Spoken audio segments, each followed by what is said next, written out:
Kwa mfano taarifa aliyokuwa ameitoa mwenyekiti jana, Magori akacrash, inatupa sura ya aina gani kwenye katiba sasa hivi? Manake hakuna wawekezaji wengine ambao waingia au mchakato mwingine kuanzishwa ili kutengeneza sasa uwekezaji wa wengi tofauti na ilivyokuwa mara kwanza.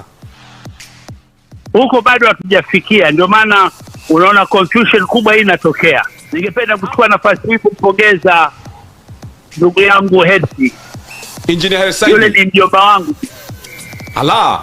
Kwa hiyo nampongeza kwa kuchaguliwa kuiongoza. Hitilafu ambayo ninaiona katika kikao ambacho wanafanya leo cha bodi nzima ya wanachama na Mohamed Dewji, nafikiri watafikia mwafaka, wataelewana. Sio tatizo kubwa sana hii.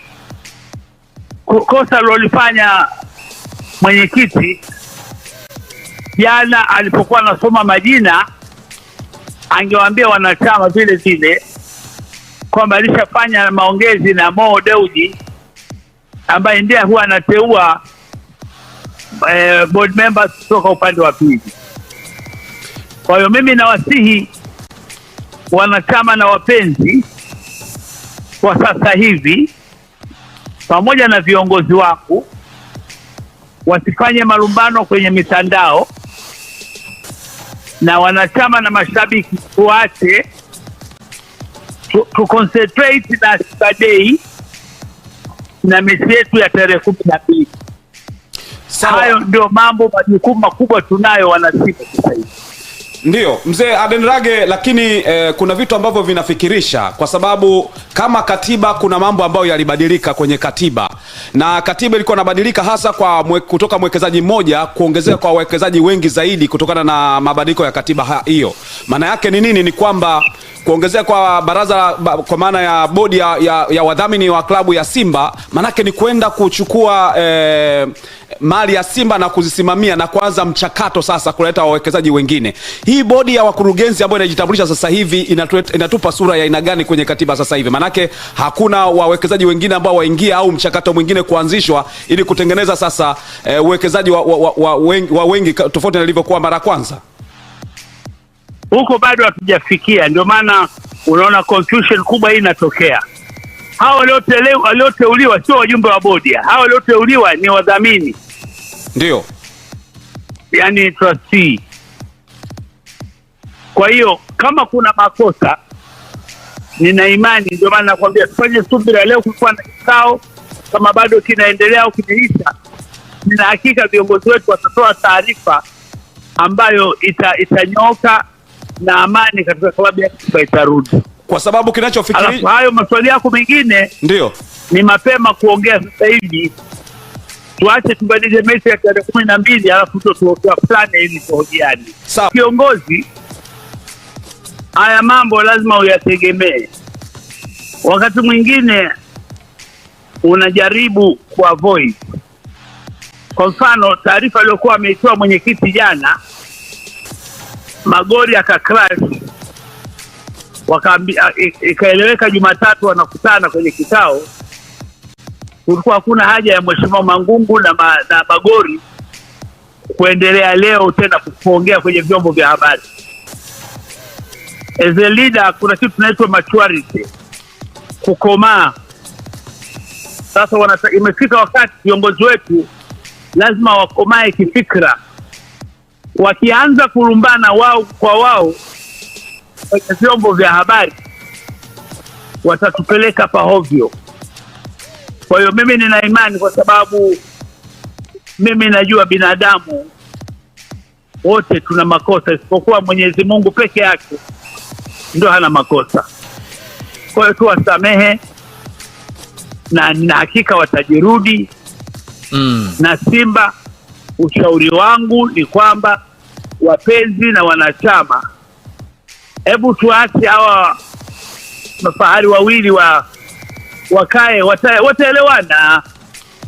Mimi nimeshakaa nao kwenye vikao, wote wawili wakiwepo, na wakakiri kwamba wanaelewana na wanaheshimiana. Kwa hiyo imetokea bahati mbaya, na inatokea sasa.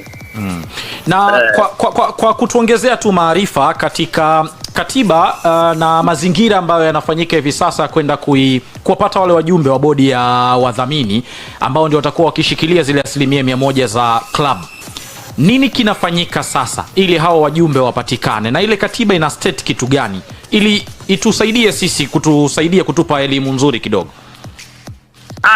Katiba iko sawa sawa, inasema mwenyekiti atashauriana na bodi na anaweza, maana ya ushauri sio kwamba ni lazima, it's a consultation.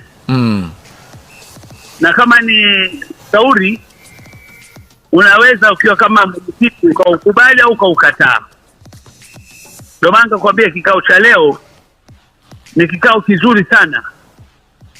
Watakuja pengine na majina au majina hayo au watakubaliana watuite tena wanachama, lakini kikatiba msimamo huko pale pale kwa mwenyekiti wa club ndio mwenye mamlaka ya kuteua. Hata hiyo kumwambia Mohamed Dewji ampe majina ulikuwa ni ungwana tu wa nguvu. Kwenye katiba hakuna mahali kwamba Mo anatakiwa achague wajumbe wake. Alichofanya ni kumpa na kuthamini mchango wake katika klabu ya Simba. Lakini Mzee Rage, umepata nafasi ya kuyapitia yale majina yote ambayo mwenyekiti pamoja na Mo walikaa na kushauriana, wameyapitisha yale majina. Kwa jinsi ambavyo umeyaona, kuna shida yoyote? Manake mimi nimeona kuna watu ambao wamewahi kuwepo Simba, wamehudumu Simba, wamehudumu kwenye mpira kwa muda mrefu. Nawe pia umewaonaje wale ambao walipendekezwa? Ndio maana nakusihi ndugu mtangazaji, kama ninavyowasihi wanachama wenzangu, swala hili tuliache, tusitake kulikuza, kujua kama wanafaa au hawafai, tuliache, kwa sababu leo kulikuwa na kikao muhimu cha bodi. Wao watakuja na maelekezo, watatuambia sisi viongozi, wanachama na mashabiki. Ndio wanachama na mashabiki kila siku wanawaeleza kwamba jaribu kuwaheshimu viongozi wetu, ili watakapoamua iwe kwetu kazi nyepesi kuelewa sasa kuchagua pumba au mchele. Na hiyo Rage, pengine utusaidie kidogo. Bodi ambayo tenda kukaa leo ni bodi ipi? Ni kutoka kwa mwekezaji au mchanganyiko? Kwa sababu kama kuna mgawanyiko huenda wakakaa wenyewe peke yao. Manake kutoka upande wa wanachama wasiende kwenye hicho kikao. Maamuzi atakayotoka pale yatakuwa ni maamuzi ambayo yana nguvu kiasi gani ya kuamua chochote kutoka kwa hao ambao wanaenda kukaa, na ukifanisha na yale ya mwenyekiti. Mimi nina imani kabisa watakaa bodi ya Mo na bodi ya wanachama. Wote wana nia nzuri kuleta mabadiliko na furaha katika klabu ya Simba. Unajua Simba pamoja na mambo yake yote haya, hata achukue kombe la Afrika au hata kombe la dunia, lakini wanachama na mashabiki wetu wanapenda sana siku zote tumfunge Yanga. Wewe unajua Yanga kisha tujawanya ubingwa miaka 5 mfululizo. Ndio. Sasa watu tunakerwa, tunasononeka, hatuwezi kukubali. Tunataka mwaka huu iishe kuwa wateja. Kwa hilo linawezekana. Ndio. Kwa sababu slogan yetu sisi ni tofauti na vilabu vyote. Simba nguvu moja. Kwa unahisi pengine hali ilivyo sasa hivi inaweza ikawagawanyisha kwenye ufunguzi, kwa maana ya ngao ya jamii, inawezekana mkawa na wakati mgumu sana kwenye mgawanyiko huu, au itabidi mfanye jitihada kabla ya mambo yote muunganike kabla mjafika kwenye hilo tukio? Mimi wala sina hofu na wajua Simba. Nina hakika walioongea jana na leo ilikuwa ni kutoa dukuduku. Unajua kuna wakati binadamu una hamaki, unasema unayoyataka, na baadaye ukitulia unaendelea na jambo jema. Kwa mimi ndio maana nasisitiza kwamba na nyinyi waandishi mtusaidie Simba, akili yetu sasa iwe kwenye Simba Day Na kwa nini nasema Simba Day? Kwa sababu walioanzisha Simba Day wengine wakapata Yanga Day, Coastal Day, sijui Tukuyu Day, TRA Day, wote, lakini mwanzilishi baba yao ni Simba. Ndio. Sasa tarehe 12 kwa matayarisho ambayo nayaona yalipokuwa mazuri, Yanga wameshakaa kibla, iliyobaki kuwachinja tu Na migogoro inayoendelea sasa hivi. Na ndio maana nasema hivi, nyinyi ndio mnakuza mgogoro. Hakuna mgogoro, watu wanaongea kwa kutoa hoja zao na hisia zao, na huwezi kumkataza. Hata katiba yetu inaruhusu mtu kutoa maoni yake. Kweli tunawatakia kila laheri hapo, na bila shaka leo kikao kinaweza kutoa taswira ya nini ambacho Simba watakwenda kukifanya pengine kuelekea huko mbeleni.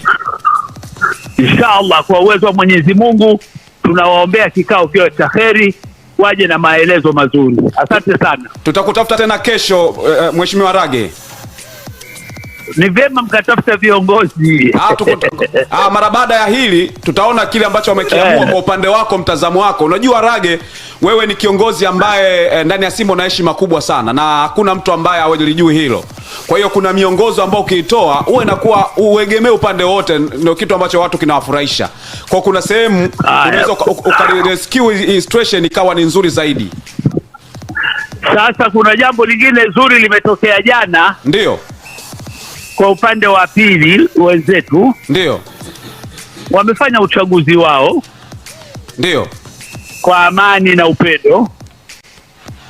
Ningependa kuchukua nafasi hii kumpongeza ndugu yangu Hersi, Engineer Hersi. Yule ni mjomba wangu. Ala. Kwa hiyo nampongeza kwa kuchaguliwa kuiongoza Yanga. Katiba yetu inaruhusu mtu kutoa maoni yake. Basi mzee Rage, sisi tukushukuru sana, na kiukweli tunawatakia kila laheri hapo, na bila shaka leo kikao kinaweza kutoa taswira ya nini ambacho Simba watakwenda kukifanya pengine kuelekea huko mbeleni. Inshallah, kwa uwezo wa Mwenyezi Mungu tunawaombea kikao kiwe cha kheri, waje na maelezo mazuri. Asante sana. Tutakutafuta tena kesho, Mheshimiwa Rage. Ni vyema mkatafuta viongozi. Mara baada ya hili tutaona kile ambacho wamekiamua kwa upande wako, mtazamo wako. Unajua Rage, wewe ni kiongozi ambaye ndani ya Simba una heshima kubwa sana, na hakuna mtu ambaye hawajui hilo. Kwa hiyo kuna miongozo ambao ukiitoa uwe nakuwa uegemee upande wote, ndio kitu ambacho watu kinawafurahisha. Kwa kuna sehemu unaweza ukarescue situation ikawa ni nzuri zaidi. Sasa kuna jambo lingine zuri limetokea jana. Ndio. Kwa upande wa pili wenzetu ndio wamefanya uchaguzi wao, ndio, kwa amani na upendo. Ningependa kuchukua nafasi hii kumpongeza ndugu yangu Hersi, Engineer Hersi. Yule ni mjomba wangu. Ala. Kwa hiyo nampongeza kwa kuchaguliwa kuiongoza Yanga kwa mwaka wa 4 tena. Lakini umesikia pamoja na makamo wake. Lakini umesikia pia na wao kuna mapendekezo wamepewa pamoja na serikali ili waweze kurekebisha kwa ajili ya kukamilisha mchakato wao wa mabadiliko pia. Ndio maana nimewapongeza viongozi, na wao watatakiwa kupata